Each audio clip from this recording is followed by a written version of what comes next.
Breaking news out of Chicago. The father of the accused shooter who killed 7 people at a 4th of July parade last year reached a plea deal in court, happening right before his trial was set to begin. Robert Crimo Jr. was charged with felony reckless conduct for allegedly helping his son get a gun license, even after the teen had made violent threats years prior. Instead, his father pleaded guilty to 7 misdemeanor counts of reckless conduct in exchange for 60 days in jail and 2 years probation. His son, the person you're looking at right now, remains in jail awaiting trial. Earlier, Crimo's attorney made a brief statement.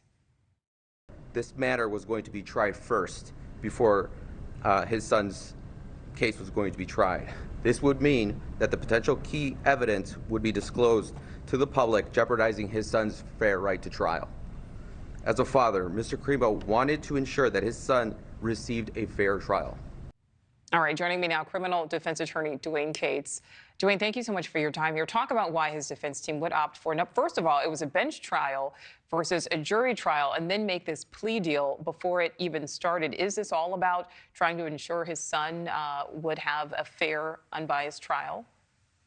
Well, I think that's part of it, but I think it has a lot to do with him trying to escape from getting convicted of 7 felonies, because it seemed like there was going to be a good chance he was going to be convicted of of the felony counts, because he knew his son had made threats prior, and then he helped him get the rifle.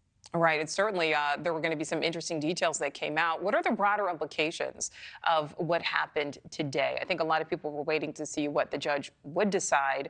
Now there's this plea deal, but there are certainly potential implications when it does come to the legal interpretation of who bears responsibility for a mass shooting.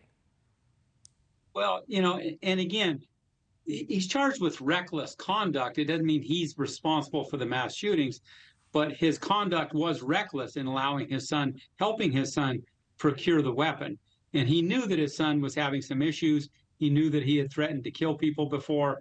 And that's basically the definition of reckless conduct, is knowing that there's a major risk of something happening and ignoring that risk and going forward anyway. So I think it may, I don't think it's going to implicate like gun store owners, unless the gun store owner personally knows that the person's dangerous and making threats.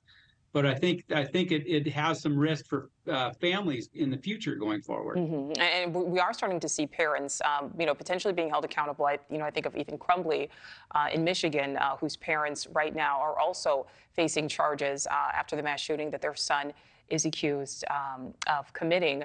But what does today's plea deal mean, if anything, for this pending trial of the alleged shooter of Robert Crimo Jr.'s son, Robert Crimo III? Well, I don't think today's plea deal makes much difference in that trial. I mean, they've got video of him committing the crime. And so I don't think there's going to be much chance that he doesn't get convicted, whether this went to a plea deal today or not. All right. The criminal defense attorney, Dwane Cates, thank you for commenting on today's breaking news. Certainly appreciate it. Thank you for watching. Go to newsnationnow.com to find News Nation on your television provider. And don't forget to click the red subscribe button below to get more of News Nation's fact-driven, unbiased coverage.